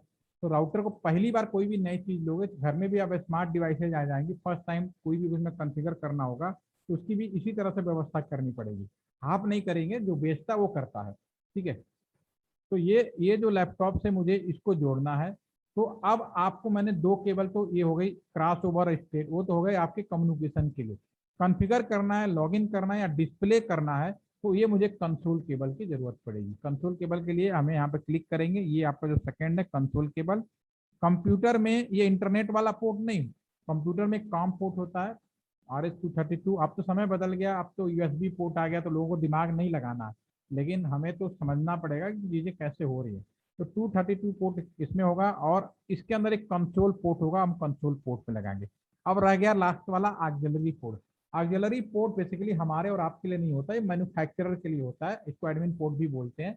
तो जो मैन्युफैक्चरर में कल को, क्योंकि राउटर तो बहुत महंगा होता है, वो तो नहीं कि खराब होगा तो हम ठीक करेंगे, ठीक करेगा जो जिसने इसको बेचा है आपको, जो सर्विस देता है आपको, तो ऑक्सिलरी पोर्ट की मदद से राउटर के सारे प्रॉब्लम सॉर्ट आउट करता है। ठीक है, तो हमारा उससे कोई लेना देना नहीं। ठीक है, अब आप ये कह सकते हो कि ये मेरा जो लैपटॉप या राउटर है वो अब कंबाइंड रूप से एक कंप्यूटर हो गया, आपका कंप्लीट कंप्यूटर हो गया राउटर। ठीक है, अब इस लैपटॉप की मदद से मैं इस राउटर के अंदर जो भी पोर्ट हैं उनको आईपी एड्रेस देंगे और वो जो भी काम करना है वैसे करेंगे। रियल में ऐसा ही होता है, क्योंकि ये साइमुलेटर है, तो साइमुलेटर है, तो यहाँ पे तो आपको ये चीज करने की जरूरत नहीं है। रियल में तो ऐसे ही करना पड़ेगा जो प्रैक्टिकल में है। साइमुलेटर में आप इसको क्लिक करेंगे तो आपके सामने पॉपअप स्क्रीन खुल जाएगा और सीधा CLI मोड में जा सकते हैं। ओके, लेकिन रियल में अगर आपको करना है तो ये करेंगे, और ये इसका जो ऑपरेटिंग सिस्टम होगा उसमें कई तरह के ऑप्शन आते हैं। अगर आपका एप्पल मैक का ऑपरेटिंग सिस्टम है, टर्मिनल नाम का एक ऑप्शन होता है इसके अंदर। अगर आपके पास विंडोज का ऑपरेटिंग सिस्टम है या लिनक्स का है तो आपको एक बाय डिफॉल्ट हमारे कंप्यूटर के ऐड रिमूव प्रोग्राम के अंदर अवेलेबल होता है, वहां से भी उसको इनेबल कर सकते हैं। नहीं तो ज्यादातर लोग गूगल में जाते हैं और पुटी नाम का एक सॉफ्टवेयर डाउनलोड कर लेते हैं, दैट इज अ पुटी। अगर उसमें है एप्पल का है तो टर्मिनल, और नहीं तो पुट्टी नाम का एक software free of cost available, बहुत ही सिंपल चीजें हैं। ठीक है, ये डाउनलोड कर लोगे, फिर इसको आप इसकी मदद से इसके अंदर एंट्री कर जाओगे। जैसे मैं इसमें देखता हूँ, ये चूंकि सिस्को का है, सिस्को एप्पल बेस है, तो उसके डेफिनेटली इसमें टर्मिनल मिलेगा, क्लिक करेंगे, ये डेस्कटॉप पे जाएंगे, खुलेंगे तो ये हमारे कंप्यूटर का जो मेन पार्ट खुलेगा, ये देखिए लैपटॉप। डेस्कटॉप पे जाएंगे, डेस्कटॉप में आपका टर्मिनल नाम का एक ऑप्शन है, इसको क्लिक करेंगे और इस पे ये जो डाटा आता है, हमारे सारे डिवाइसें ऑटो सेंसेबल होती हैं, तो ये डाटा अपने आप फिलअप हो जाता है, आपको इसमें कुछ भी चेंज करने की जरूरत नहीं है। ओके कर दीजिए। ठीक है, और ये जो स्क्रीन आ गया, लैपटॉप के थ्रू आप अपने इस राउटर के अंदर एंट्री कर गए। अब आप इस राउटर में तैयार हैं किसी भी तरह का कॉन्फ़िगरेशन करने के लिए। ठीक है, ये तो रहा रियल की बात। और प्रैक्टिकली अगर करना चाहें तो क्लिक करेंगे इसको, तो देखिए मैं अगर डायरेक्ट साइमुलेटर पर क्लिक किया और लैपटॉप को क्लिक किया, ये दोनों बिल्कुल एक जैसे ही हैं। तो यहाँ पे अगर आपको यहाँ पे साइमुलेटर में सीखना है तो आप सीधा राउटर को क्लिक करिए और directly go for the work. Okay, तो यहाँ मैं जो तरीका बता रहा हूँ ये प्रैक्टिकल में हम लोग कैसे करते हैं वो उसकी मैं बात कर रहा हूँ। लेकिन क्योंकि आजकल बहुत सारे यूट्यूब पे अगर जाएंगे तो मैंने देखा है कि लोग कैसे जियोग्राफिकल मैनर में पासवर्ड आईपी सब डाल देते हैं, लेकिन वास्तव में ऐसा होता नहीं है। हकीकत में तो हमें कमांड बेस ही करना पड़ता जिस तरीके से मैं जा रहा हूँ। ठीक है, अब यहाँ पे ये पूछ रहा है continuous with the configuration dialog, yes या नो। दो ऑप्शन है। अगर आप फर्स्ट टाइम कोई भी काम करेंगे किसी भी राउटर में, डिवाइस में, तो डेफिनेटली ये सवाल पूछेगा, या राउटर का पावर सप्लाई बंद है उसकी पावर सप्लाई ऑन करोगे तो भी पूछेगा ये। एक चीज जैसे कि मैं आपको जब सर्वर विजिट दिखाया तो मैंने वहां पे देखा होगा आपने, दो राउटर यूज किए गए थे। एक राउटर आइडल मोड में था और एक राउटर वर्किंग मोड में था। आइडल मोड में हम क्यों रखते हैं, क्योंकि अगर एक जो राउटर खराब हुआ पूरे कैंपस का इंटरनेट जाएगा, पूरे एरिया का इंटरनेट जाएगा, तो वो इंटरनेट ना फेल हो इस वजह से हम उसका यूज करते हैं। ठीक है ना। तो दूसरा जो हमारे पास में है, यस या नो इसलिए पूछता है कि जो सेकंड जो आइडल मोड में रखा है राउटर, उसको जब हम ऑन करें तो कॉन्फ़िगरेशन पहले से ही किया हो। ऐसा ना हो कि मैं ऑन करूं पूरे 4 घंटे 5 घंटे या पूरा दिन भी लग जाता है राउटर कॉन्फ़िगरेशन करने में, लगे पड़े, वो नहीं होना चाहिए। तो यहाँ पे तो चूंकि हर चीज नया है तो यहाँ पे मुझे यस लिखना है, सॉरी नो लिखना है कि फर्स्ट टाइम जा रहा है। जब मैं यहाँ टाइप करूंगा आप यहाँ पे भी देख पा रहे होंगे, यहाँ टाइप हो रहा, एंटर करिए, अभी आ गए।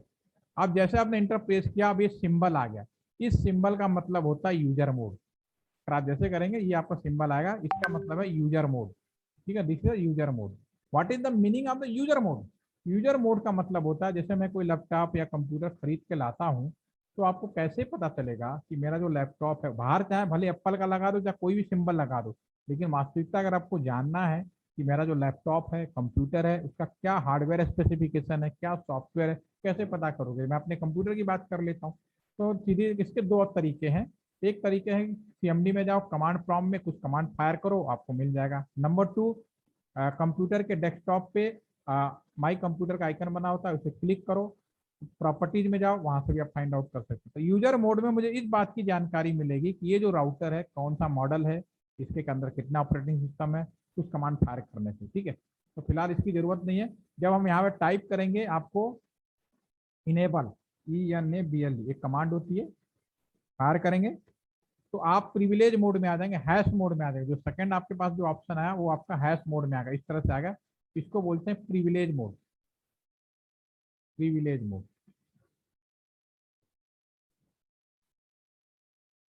What is the meaning of the privilege mode? Privilege mode का मतलब ये होता है, जैसे आपने कंप्यूटर खरीदा पहली बार तो बहुत सारी चीजें उसके अंदर नहीं होती। अगर मोबाइल फोन की बात कर ले, जब हम लोग पहले मोबाइल खरीदते तो उसमें ना फेसबुक होता था, ना व्हाट्सएप होता था, बहुत सारे एप्लीकेशन नहीं होते हैं, लेकिन अपने जरूरत के हिसाब से हम उसमें एप्लीकेशन इंस्टॉल कर लेते हैं।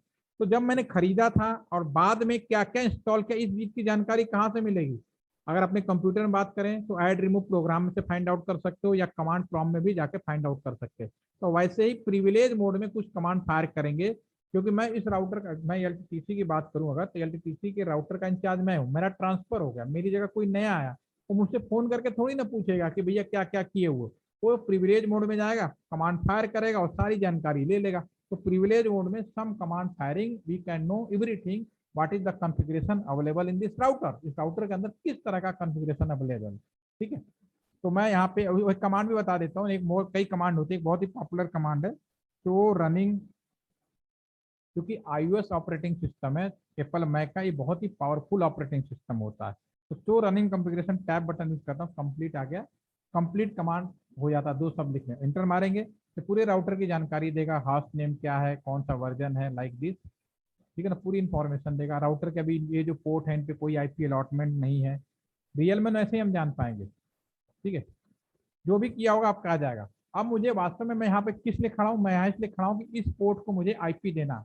तो मैं यहाँ पे लिखूंगा कॉन्फ़िग, आगे कॉन्फ़िगरेशन करने के लिए तो कॉन्फ लिखता हूँ, टैब बटन यूज करता हूँ, कमांड कंप्लीट हो जाएगा, P okay, configure terminal, that config I am now ready for configuration in the router any type of configuration. Okay, तो राउटर के अंदर कॉन्फ़िगरेशन करने के लिए मुझे एंट्री कैसे करनी है?